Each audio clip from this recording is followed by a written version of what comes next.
Hi అండి, అందరికీ good morning. Tiffin చేశారా? బాగున్నారండి? కొత్తగా చూస్తున్నట్టయితే మా ఛానల్ సబ్స్క్రైబ్ చేయండి, లైక్ ఇవ్వండి, ప్లీజ్ కామెంట్ చేయండి. ప్లీజ్ అండి, సపోర్ట్ మీ. ఈరోజు వీడియో వచ్చేసి వాచీల గురించి అండి. మా ఇంట్లో ఎన్ని వాచీలు ఉన్నాయో చూడండి. ఇన్ని ఉన్నా కానీ మళ్ళీ కొత్త ఆన్లైన్లో బుక్ చేస్తూ ఉన్నాడు మా వాడు. నిన్నే కొత్తగా ఒకటి ఆన్లైన్లో బుక్ చేశాడు. ఇన్ని ఉన్నాయి కదా అంటే కావాల్సింది అన్నాడు. చూడండి, మీకు చూపిస్తాను ఎన్ని ఉన్నాయో. మీ ఇళ్ళల్లో కూడా ఇలానే ఉన్నాయా? మీ పిల్లలు కూడా అలానే చేస్తున్నారా? చూడండి ఒకసారి. చూడండి అండి, ఇవిగోండి వాచీలు. చూసారా? 1 2 3 4 5 6 7 8 9 10 అండి. ఈ 10 మా బాబాయ్ కాదండి, నాయేనండి. నెక్స్ట్ మా బాబా వాచీలు వచ్చేసి ఇవిగోండి, ఈ 3 అండి. ఈ 3 కొన్నాడు. ఇవి ఉన్నా కానీ పనిచేస్తున్నాయి, కానీ ఇప్పుడు వద్దని చెప్పేసి కొత్తగా ఇప్పుడు ఆన్లైన్లో బుక్ చేశాడండి. ఇదిగోండి 4000 అండి. ఇది బాగుందా? డబ్బులు కూడా బాగానే ఉన్నాయండి. తెలియట్లేదు, ఏదో ఒకటి వాడుకుందాంలే అని లేదు, కొత్తవి కావాలని అంటాడు.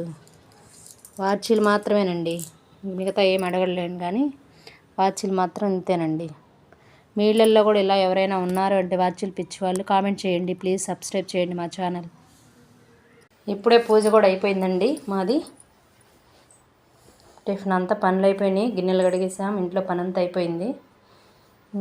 ఇంక వంట మధ్యాహ్నం చేస్తాము. ఇంకేంటండి విషయాలు? కొత్తగా ఏమన్నా ఉంటే చెప్పండి, కామెంట్ చేయండి. మంచి మంచి రీల్స్ చేస్తాము, చూస్తూ ఉండండి. ఎప్పుడూ ఇంతేనండి. మగవాళ్ళు ఆడవాళ్ళు బయటకు వెళ్ళి పని చేసినా కూడా ఇంట్లో పని చేయాలి, కానీ మగవాళ్ళు చేయరు. ఇది ఎక్కడ రూల్ అండి? ఎవరు పెట్టారు? వీళ్ళే అన్ని పనులు చేయాలి. బయటకు వెళ్ళి పని చేయాలి, ఇంట్లో చేయాలి. బయట చేయకుండా ఉంటారంటే వెళ్ళండి, టైం అవుతుంది, పని చేయండి అంటారు, మళ్ళీ ఇంట్లో చేయంటారు. ఇది ఎక్కడ న్యాయం అండి? ఎవరు రూల్ పెట్టింది? ఎవరు? ఈ రూల్ మగవాళ్ళే పెట్టుంటారండి, ఆడవాళ్ళు అయితే ఖచ్చితంగా పెట్టరు. ఇక చూడండి ఎండలు ఎలా ఉన్నాయో ఇప్పుడే. చాలా ఎండలు ఉన్నాయండి. ఇది మా ఇంటి ముందండి.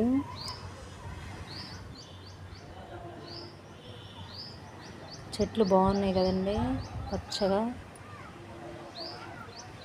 కొత్తగా ఇల్లు కన్స్ట్రక్షన్ జరుగుతుంది. ఇదండి మా ఇంటి ముందు, ఇది మా చెట్లు అండి. ఎండకి బాగా అల్లాడిపోతున్నాయి చెట్లు కూడా, నోరు లేనివి కదండి. బాయ్ అండి. అయితే నీళ్ళల్లో కూడా ఎవరికైనా వాచీలు పిచ్చుంటే కామెంట్ చేయండి ప్లీజ్. ఇన్ని వాచీల ఈ బాబోయ్, ఎవరికైనా ఇచ్చేయాలండి. ఎందుకు వాడుకొని కాడికి ఇంట్లో పెట్టుకోవడం. ఓకేనండి, బాయ్. Thank you చూస్తున్నందుకు.